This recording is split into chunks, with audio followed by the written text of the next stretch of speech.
I'm trying to get rid of the term trucker and use the term motor carrier.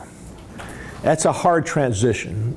Just like how many of y'all call Kleenex, tissues Kleenexes still? I do, or vacuum cleaners, Electrolux is a bad habit here.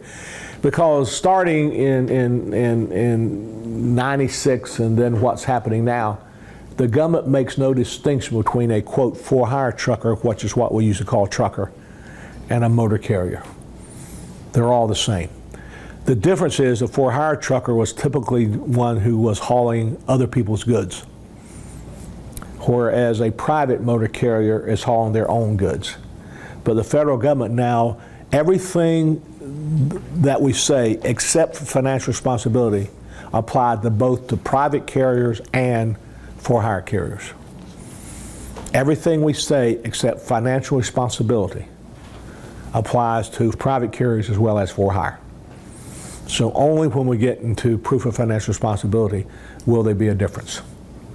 So we want to call this is why this is called Motor Carrier 1 and 2. When I first started this, it was truckers. But we're trying to wean ourselves here because there's no difference in that part of the industry. A for-hire, the owner-operators, again, are also really an independent contractor. The term owner-operator means they own the truck and operate it.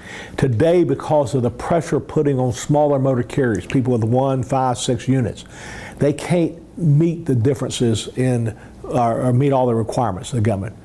They can't get the discounts at I&J trucking. They can't get the discounts for some of the electronic equipment added to it. So they're taking their 4 or 5 trucks to a larger motor carrier and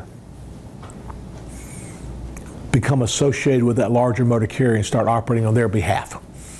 So you're no longer an owner-operator, Lebra, you're now an independent contractor. So we want, again, trying to wane my thought process like any independent contractor, because we got so many now that are multi. I know that Scott Light called me up the other day. He had a risk that was taking 50 units of being associated with another larger motor carrier here because they can't meet all these requirements. And the one thing they can't meet the requirements is they're dealing with the customer. Think about it. What does a customer of a trucker pay the trucker for, Jared? What do they pay them for? Yeah, what does a customer pay the trucker for? To haul their goods. Haul their goods. Well, safely maybe. You got any definition different than that, Carlos? What I'm telling you is that what they're charging the customer is not to haul their goods, but they're charging the customer to be there when the goods need to be moved. Because anybody can move from point A to B. What distinguishes between a fleet is a service they're there, and so where they need something moved, there's going to be a truck there. This is the distinction in the rate, and that dependability there, because the big shippers have to depend on it being moved. Person with 1 truck, how dependent they are. 3, 4 trucks. They want somebody that'll be there when they need to be. And that's what distinguishes how much I charge for something.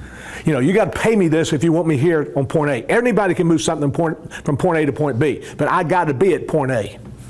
And so that's what they really charge for, is if you want us, use our fleet to move your products on the time frame you have to do with it, here's what we're going to charge you for. And so smaller truckers have a difficult time negotiating in that level with 4 or 5 trucks. This is, again, why they're affiliated. In a lot of cases, the bigger fleets have better contracts than they can get individually, and what they pay the fleets is a sales force negotiating these things and advance on money. So you're going to see more and more of them taking away from doing it themselves to associating with larger trucking companies to do these things on their behalf here. So we got to think about the independent contractor. Rates of operations is important. This is where we can even start, and I actually had ISO admit at the annual conference 2 years ago. I know some of you have insurance carriers who tie the rates they charge for their commercial auto interstate truckers based on ISO. But ISO admit to us that their data concerning crashes and rates involving the trucking industry are not credible. They just don't deal with the same numbers. Radius is one example.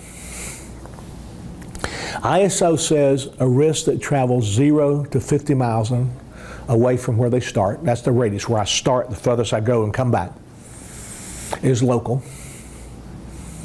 And that's the cheapest rate.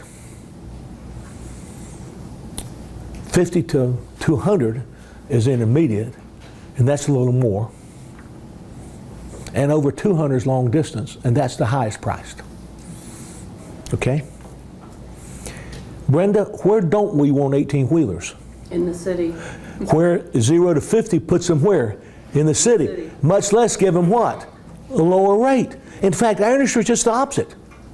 In fact, I know for a fact in Florida, if you're in Dade and Broward County, which is south of there, the rate for insurance companies, I mean, I had one company rated out using the manual rate, it was $42,000 a power unit.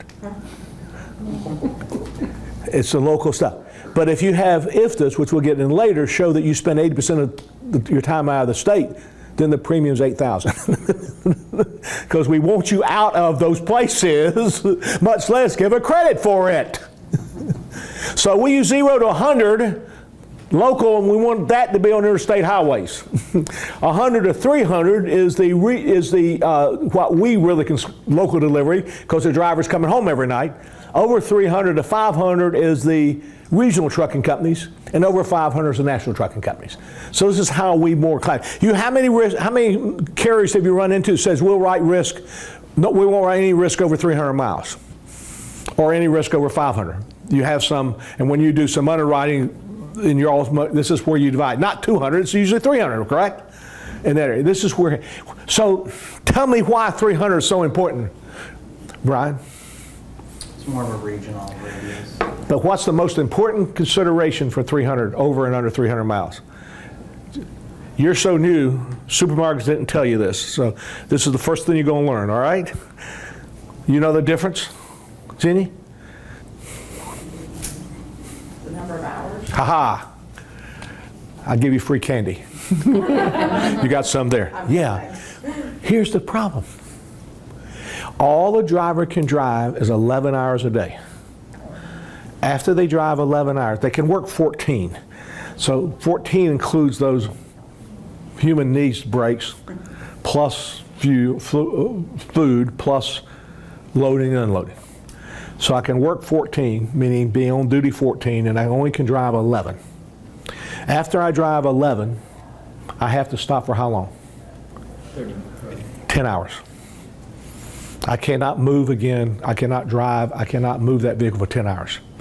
All I can drive in a day with any kind of requirements, even ignoring a lot of the congestions coming around Disney World by Disney World, which is an hour to get from 27 downtown when it's only 2 hours, an hour to get from Fort Myers there, and it's about half the distance here.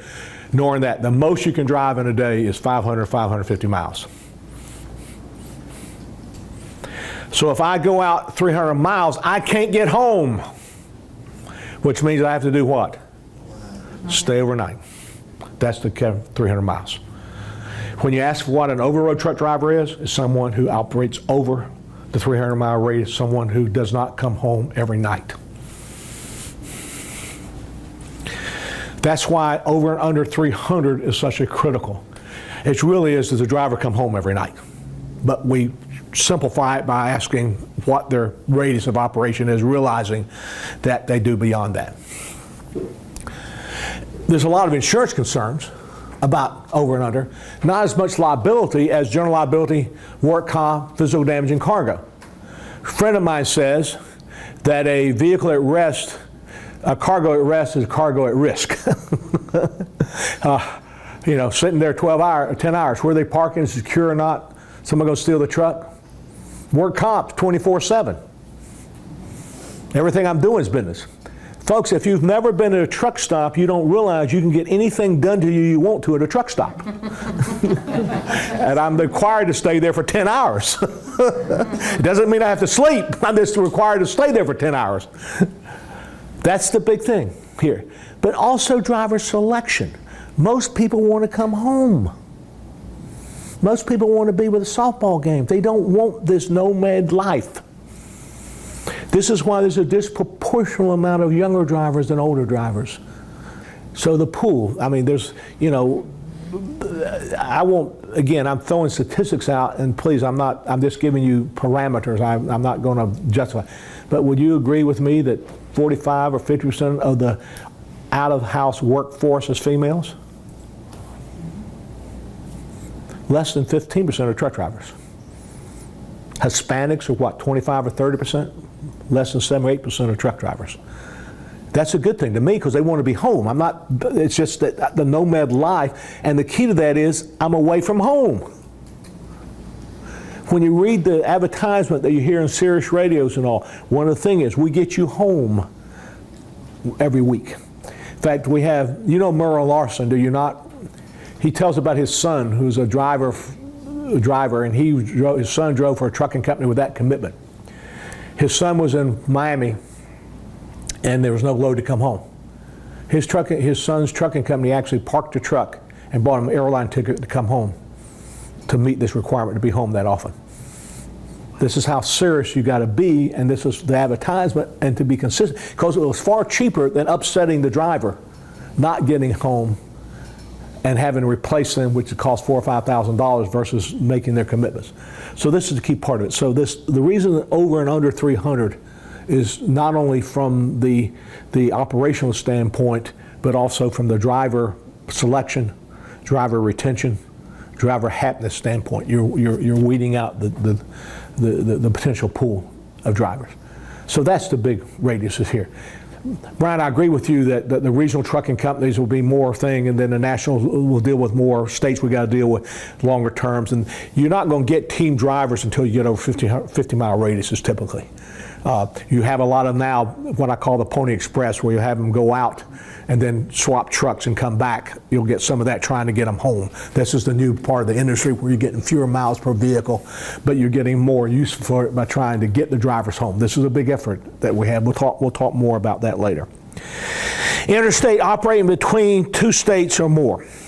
If they do, they have to meet the federal requirements of the Federal Motor Carrier Safety Administration. Federal Motor Carrier Safety Administration only involves with interstate transportation, things that involve crossing state lines, either the vehicle or the cargo. We'll talk more about that. Intra-state, they only operate within one state.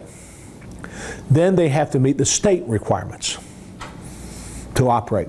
Some states, we'll go through it later, about 26 states have adopted the federal from a safety standpoint and require them to have a federal DOT number, even though they operate only in a state. Florida and Texas being two of the states here. I have all the states listed later. And so the advantage here is we have something about them in the system, in the safer system, as part of it.